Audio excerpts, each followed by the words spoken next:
ಸತತವಾಗಿ ನನ್ನ 32 ವರ್ಷ ಜರ್ನಿಯಲ್ಲಿ ಸತತವಾಗಿ ನನ್ನ ಬೆಳೆಸಿ ಹಾರೈಸಿ ಪ್ರೋತ್ಸಾಹಿಸಿದ ನಮ್ಮೆಲ್ಲ ಮಾಧ್ಯಮ ಮಿತ್ರರಿಗೆ ಮತ್ತು ಸಹೋದರರಿಗೆ ಎಲ್ಲರಿಗೂ ನನ್ನ ಹೃದಯಪೂರ್ವಕವಾದ ನಮಸ್ಕಾರ. ಆ್ಯಕ್ಚುಲಾಗೆ ಇಲ್ಲಿ ನಾವು ಮಾತಾಡಬೇಕಾದ್ರೆ ನನಗೆ ಅದೇ ಅನಿಸ್ತು, ಮುಂಚೆ ವಿಶಾಲ್ ಥಿಯೇಟ್ರ್ ಅಂತ ಇತ್ತು. ಇಲ್ಲಿ ಯಾರಾದ್ರು ಪಿಕ್ಚರ್ ಕೇಳಿದ್ರೆ ಕೊಡ್ತಾನೆ ಇರಲಿಲ್ಲ, ಕದ್ದೋಡೋಗ್ಬಿಡೋರು. ಅಲ್ಲ, ಇದು ಇದು ಇದು ವಿಶಾಲ್. ಇದು ಯಾರೋ ಪಿಕ್ಚರ್ ಕೇಳಿದ್ರೆ ಕಲೆಕ್ಷನ್ ಬರಲ್ಲ ಅಂದ್ಬಿಟ್ಟು ಓಡೋಗ್ಬಿಡೋರು.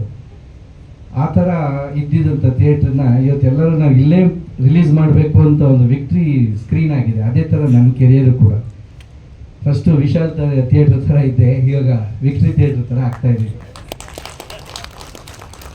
ಇದೇನು ಕೇಳಿದೆ ಅಂದರೆ, ನಾನು ತುಂಬ ನಮ್ಮ ಅಣ್ಣನ ಮಾತನ್ನ ನಂಬ್ತೀನಿ. ಅವನು ಮಾಡಬೇಡ, ಸ್ವಲ್ಪ ದಿವಸ ಇರು ಅಂತಂದ. ಅವಾಗ ಎಲ್ಲರೂ ಶಾಕ್ ಆದರು. ಬಟ್ ಅದು ರಿಸಲ್ಟು ಅವತ್ತು ಹೇಳಿದ್ದಂಗೆ ಇವತ್ತು ಕೂಡ ನಾನು ಒಂದು 5-6 ಸಿನಿಮಾ ಮಾಡ್ತಾಯಿದ್ದೀನಿ. ಅದರಲ್ಲಿ ವಿಶೇಷವಾಗಿ ಎಲ್ಲ ಪಿಕ್ಚರು ಬೇರೆ ಬೇರೆ ಹೆಲ್ಪ್ ಆಗೋವಂಥದ್ದೇ ಕೆರಿಯರಿಗೆ ಇರೋವಂಥ ಪಿಕ್ಚರು. ಇವಾಗ ಈ ಕೋಣ ಡೆಫಿನೆಟಾಗಿ ಒಂದು ಹೊಸ ದೃಷ್ಟಿಕೋನ ರೆಡಿ ಮಾಡುತ್ತೆ ನನ್ನ ಕೆರಿಯರ್ಗೆ. ಇದು ಟೀಸರಲ್ಲೇ ಅವರು ಹೇಳ್ದಂಗೆ ಅವರು 2 ದಿನದಲ್ಲಿ ಮಾಡಿದ್ದು ಅಂತ. ಬಟ್ 4 ದಿನ ರಿಹರ್ಸಲ್ ಮಾಡಿದ್ರು. 2 ದಿನ ಇಡೀ ರಾತ್ರಿ ನಮಗೆ 4-5 ದಿನ ಥರ. ಬಟ್ ಆದ್ರೂ ಕೂಡ ನಮ್ಮ ಕ್ಯಾಮ್ರಾಮೇನು, ನಮ್ಮ ಡೈರೆಕ್ಟ್ರು, ಆ ಮಳೆಯಲ್ಲಿ ಕೂಡ ಮ್ಯೂಸಿಕ್ ಡೈರೆಕ್ಟ್ರು ಎಲ್ಲರೂ ಆ ಪ್ರೊಡ್ಯೂಸರ್ ಜೊತೆ ಸೇರಿ ಇದನ್ನೊಂದು ವಿಶೇಷವಾದ ಒಂದು ವಿಜುವಲ್ ಒಂದು ಟ್ರೀಟ್ ಕೊಡೋಂಥ ಮಾಡಿದ್ರಿ. ಏನಕ್ಕೆ ಇದನ್ನು ಒತ್ತಿ ಹೇಳ್ತೀನಿ ಅಂದರೆ, ನನ್ನ ಮಗಳು FIT ನ್ಯೂಯಾರ್ಕಲ್ಲಿ ಓದ್ತಾ ಇರ್ತಾರೆ. ಅವಳಿಂದನೇ ಈ ಥರ ಎಲ್ಲ ಡ್ರೆಸ್ ಹಾಕೋಕ್ಕೆ ಸ್ಟಾರ್ಟ್ ಮಾಡಿದ್ರು. ಮುಂಚೆ ಮಾಮೂಲಾಗಿ ಬಂದ್ಬಿಡ್ತಾ ಇದೆ. ಈಗ ಅವಳು ಎಲ್ಲೋದ್ರೂ ಡ್ರೆಸ್ ಕೋಡ್ ಇರಬೇಕು, ಡ್ರೆಸ್ ಸಿಸ್ಟಮ್ ಇರಬೇಕು ಅಂತ ಹೇಳಿ ಈ ಥರ ಮಾಡಿದ್ಲು. ಅವಳು ಫಸ್ಟ್ ಟೈಮ್ ಇದನ್ನು ನೋಡಿದಾಗ ತುಂಬ ಥ್ರಿಲ್ ಆದ್ಲು. ಯೂಶಲಾಗಿ ಅವಳು ಏನು ತೋರಿಸಿದ್ರು ಅಂಥ ಒಂದು ಥ್ರಿಲ್ ಆಗದೆ ಇರೋಳು ಈ ಕೋಣ ಟೀಸರ್ ತೋರಿಸಿದಾಗ ತುಂಬ ಚೆನ್ನಾಗಿದೆ. ಬಟ್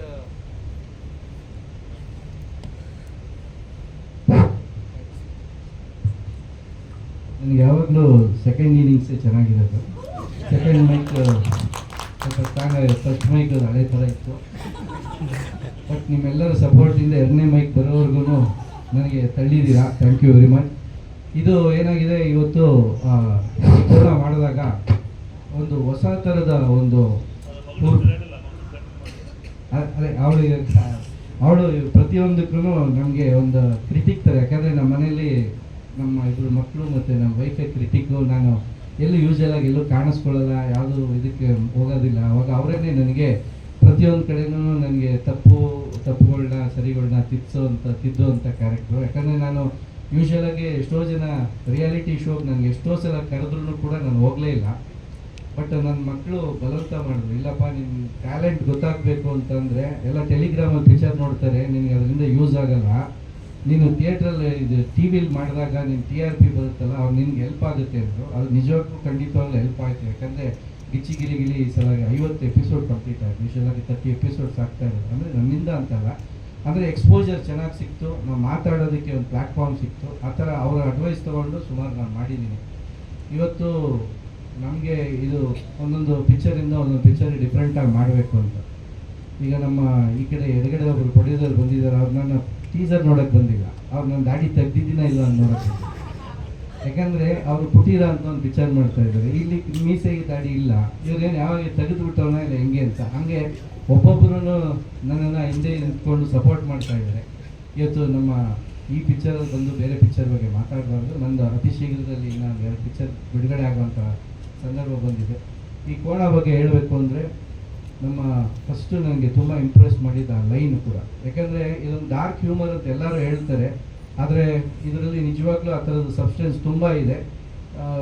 ಒಂದು ಚಾರ್ಲಿ ಚಾಪ್ಲಿನ್ನಲ್ಲಿ ಒಂದು ಕಷ್ಟದಲ್ಲಿ ಸಿಗಾಕೊಳ್ಳುವಂಥ ಒಂದು ಪಾತ್ರಗಳು, ಅವರು ಜನಕ್ಕೆ ಹೇಗೆ ಎಂಜಾಯ್ಮೆಂಟ್ ಇರುತ್ತೆ ಅದೇ ಥರ ಹರಿಯೋರು ಹೇಳಿದ್ದು. ಮತ್ತು ಆ ಮೂಢನಂಬಿಕೆಗಳು, ಆ ಸೂಪರ್ಸ್ಟಿಷಿಯಸ್ ಬಿಲೀಫಲ್ಲಿ ನನ್ನ ಹೊಸದಾಗಿ ಒಬ್ಬ ಅಸ್ಟ್ರಾಲಜರ್ ಕ್ಯಾರೆಕ್ಟ್ರು. ಆ ಅಸ್ಟ್ರಾಲಜರ್ಗೆ ನಾನು ಆ್ಯಕ್ಚುಲಾಗಿ ರೋಬೋ ಇಟ್ಕೊಂಡು ಸ್ಟೈಲಿಶ್ ಪಿಕ್ಚರ್ ಮಾಡೋಕ್ಕೆ ಹೋಗಿದ್ದೆ. ಬಟ್ ಅದು ಈಗೆಲ್ಲ ಸುತ್ತಾಡ್ಕೊಂಬಂದು ಈ ಥರ ಶಾಸ್ತ್ರ ಹೇಳೋ ರೋಬೋನ ಇಟ್ಕೊಂಡು ನಾನು ಒಂದು ಪಿಕ್ಚರ್ ಮಾಡ್ತಾಯಿದ್ದೀನಿ. ಯಾಕಂದರೆ ನಾನು ಆ ಪಿಕ್ಚರ್ ಆಲ್ಮೋಸ್ಟ್ ಒಂದು 20 ಡೇಸ್ ಮಾಡಿ ಅದನ್ನ ಇಟ್ಬಿಟ್ಟು ಇಕ್ಲಾಕ್ ಅಂತ ಒಂದು ಪಿಕ್ಚರ್ ಮಾಡಬೇಕಾಯ್ತು. ಟೋಟಲಿ ರೋಬೋ ಥರದ್ದು ಅದು. ಇಕ್ಲಾಕ್ ಅಂತಂದರೆ ನಾನು ಶುರು ಮಾಡಿದಾಗ ಒಂದು ಕೊರೋನಾ ಮುಂಚೆ ಮಾಡಿದ್ದು. ಅದು ಇಕ್ಲಾಕ್ ಅಂದರೆ ಹಿಂದೆಯಿಂದ ಹೋಗಿದ್ರೆ ಕಲ್ಕಿ ಅಂತ, ಬಟ್ ಪ್ರಭಾಸ್ ಅವ್ರು ಕಲ್ಕಿ ಅಂತ ಮಾಡಿಬಿಟ್ಟು ನಮ್ಮದು ಅದು ಬೆಳಕಿಗೆ ಬರೋಕ್ಕಾಗಲಿಲ್ಲ ಅದು. ಸೊ ಆ ಥರ ಒಂದು ಇರಬೇಕಾದ್ರೆ ರೋಬೋದು ಒಂದು ಹೇಳ್ದಾಗ ನನಗೆ ಎಲ್ಲೋ ಒಂದು ಕಡೆ ತುಂಬ ಸಂತೋಷ ಆಯಿತು. ಈ ರೋಬೋ ಇಟ್ಕೊಂಡು ನಾವು ಸುಮಾರು ಹ್ಯೂಮರ್ ಮಾಡ್ತೀವಿ, ಮತ್ತು ಒಬ್ಬ ಕಷ್ಟದಲ್ಲಿ ಇದ್ದಾಗ ಅವ್ನಿಗೆ ಎಷ್ಟೆಲ್ಲ ಥರ ಪ್ರಾಬ್ಲಮ್ ಬರುತ್ತೆ, ಅದನ್ನು ಹೇಗೆ ಆಡಿಯನ್ಸ್ಗೆ ಎಂಟರ್ಟೈನ್ ಮಾಡ್ತಾರೆ ಅನ್ನೋದೇ ಈ ಪಿಕ್ಚರಿನ ಒಂದು ನನ್ನ ಒಂದು ರೆಗ್ಯುಲರ್ ಫಾರ್ಮ್ಯಾಟ್. ಆದರೂ ಇದರಲ್ಲಿ ವಿಶೇಷವಾಗಿ ಹೇಳಿದ್ದಾರೆ. ಪ್ಲಸ್ ಪ್ರಾಣಿ ಕೋಣ ಯೂಸ್ ಮಾಡೋದ್ರಿಂದ ನಾನು ಸ್ಟಾರ್ಟಿಂಗ್ ಅದನ್ನೆಲ್ಲ ನೋಡಿದಾಗ ಅದು ಮಲಯಾಳಂ ಫೀಲ್ ಬಂತು, ನಿಜಕ್ಕೂ ಖುಷಿ ಆಯಿತು. ಮತ್ತು ಆ್ಯಸ್ ಯೂಶುವಲ್ ನಿಮ್ಮೆಲ್ಲರ ಸಪೋರ್ಟು ಕೋಣ ಮೇಲಿರಲಿ. ಮತ್ತು ಈ ವಾರದಲ್ಲಿ ಇನ್ನೂ 2-3 ಸಲ ನಿಮ್ಮ ಮುಂದೆ ಬರ್ತೀನಿ, ಬೇಜಾರು ಮಾಡ್ಕೊಬೇಡಿ, ಆಶೀರ್ವದಿಸಿ. Thank you.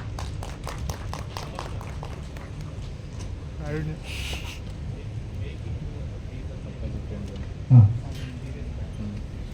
ಇಲ್ಲ ಸರ್, ಇದು ಆ್ಯಕ್ಚುಲಾಗಿ ಇದು ಸೀರಿಯಸ್ ಮೇಕಿಂಗ್ ಮಾಡಿದ್ರೇ ಭಯ ಆಗೋದು. ಇದನ್ನ ಕಾಮಿಡಿ ಮೇಕಿಂಗ್ ಮಾಡಿದ್ರೆ ಇದು ಭಯ ಆಗಲ್ಲ. ಯಾಕಂದರೆ ಆ ಕೋಣ ಬಂದು ಜೈಗ್ಯಾಂಟಿಕ್ ಆಗಿ ಅದನ್ನು ಕರ್ಕೊಂಬರೋದನ್ನೇ ಒಂದು ಲಾರಿ ಒಳಗೆ ಕರ್ಕೊಂಬಂದರು. ಅದನ್ನು ಇಟ್ಕೊಂಡು ಬೇರೆ ಬೇರೆ ಊರುಗಳಲ್ಲೆಲ್ಲ ಓಡಾಡ್ಬೇಕಾದ್ರೆ ಭಾರಿ ಕಷ್ಟ ಆಗುತ್ತೆ. ಅದು ಅಷ್ಟು ತುಂಬ ಯಾವುದೋ ಮಗು ಮಾಡೋವಂಥದ್ದಂತೆ, ಅಂದರೆ ಅದು ಬ್ರೀಡಿಂಗಿಗೆ ಇಟ್ಕೊಂಡಿರೋದಂತೆ, ಆ ಥರ ಭಯಂಕರ ಸೈಜ್ ಆಗಿರೋಂಥ ಕೋಣ. ಅದನ್ನು ನೀವು ನೋಡಿದಾಗಲೇ ಒಬ್ಬ ವ್ಯಕ್ತಿಗೆ ಭಯ ಆಗುತ್ತೆ. ಅದರಿಂದ ಏನೇನು ಹೊಸ ಒಂದು ಸನ್ನಿವೇಶಗಳು ಮೂಡಿ ಬರುತ್ತೆ ಅನ್ನೋದು ಈ ಚಿತ್ರದ್ದು. ಬಟ್ ನಮ್ಮ ಕ್ಯಾಮ್ರಾಮ್ಯಾನು ಮತ್ತು ಡೈರೆಕ್ಟ್ರ್ ಒಂದು ಅವತ್ತು ಅವ್ರು ಏನು ನನಗೆ ಫಸ್ಟ್ ಡೇ ಬಂದಾಗ ಹೇಳಿದ್ರು ಅದು ಸ್ಕ್ರೀನ್ ಮೇಲಿದೆ. ಅವ್ರು ಅದಕ್ಕೆ ಈ ಸ್ಕ್ರೀನ್ನೇ ಸೆಲೆಕ್ಟ್ ಮಾಡ್ಕೊಂಡಿರ್ತಾರೆ. Thank you sir. Thank you so much sir. ಖಂಡಿತ. ಆದರೆ ಅದಕ್ಕೂ ಮೊದಲು SS ಟಿವಿ ಸಿನಿಮಾ ಜಗತ್ತಿನ ಕ್ಷಣ ಕ್ಷಣದ ಸುದ್ದಿಯೊಂದಿಗೆ.